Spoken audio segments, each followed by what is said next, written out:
Hello, everybody, and welcome back to what will hopefully be a short game news roundup. It looks like Starfield, which just came out on the PS5 earlier this month after 2.5 years of being exclusive to the Xbox Series X and S and the PC, might be making also its way to the Nintendo Switch 2. You might think, how the heck is that going to run on the Switch 2? But you have to remember, I mean, we'll see once they drop how well they're going to run, but obviously, Fallout 4...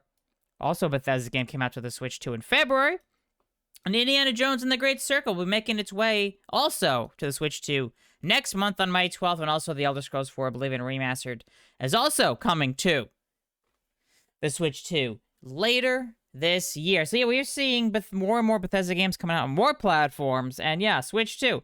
If they can get Elder Scrolls 4 Oblivion Remastered to run on the Switch 2, Indiana Jones and the Great Circle, they can probably get Starfield to run. Obviously, longer loading times, and the main thing is, from what I recall, from when I played Starfield when it was new, not new now, the biggest area where I not so much dropped frames, but where I remember the frames issues was in the cities, with probably a lot of NPCs around eating up the CPU power. So I'm gonna guess maybe, besides less visuals, that maybe they'll have to cut back the number of NPCs that are walking around the cities, or maybe make them dumber, just make them stand there type of deal. But yeah, I want to make this quick. Also, yeah, why do I think Starfield might be coming to the Switch 2? Obviously, if you're reading the screen now, space RPG from Bethesda Game Studios Starfield has been rated for the Switch 2, and specifically Taiwan, by the Taiwan Digital Game Rating Committee, equivalent to the ESRB.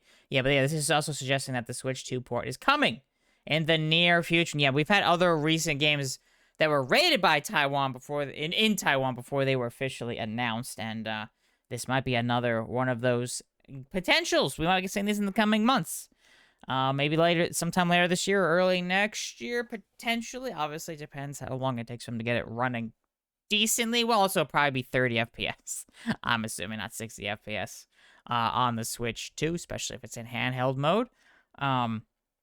But yeah, and again, the game came out earlier this month on the PS5. If you've been playing that, alongside the free update on the Terra Armada paid DLC, which the game has apparently a lot of new content since the game first came out.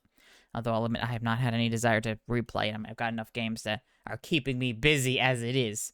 Again, the game first came out for the Xbox Series X and S and PC and Xbox Game Pass in September 2023. So yeah, it's about 2.5 years ago when the game first came out. And yeah, and now Bethesda, as I'm sure most of you are aware, are full steam ahead on developing Elder Scrolls 6. So yeah, we will be seeing that a couple of years maybe? Who knows? Who knows? But anyways, again, want to keep this short and sweet. Starfield has been rated for the Switch 2 and might be announced for the Switch 2 in the coming weeks or months, especially if there is going to be a Nintendo Direct. Potentially a Switch 2 port of Starfield might be announced then, or they're still working on it. We'll see. So anyways, thank you all so much for watching. Be sure to hit the like button. Be sure to subscribe, and I'll see you all next time for some more gaming news, gaming sales, and gaming industry information.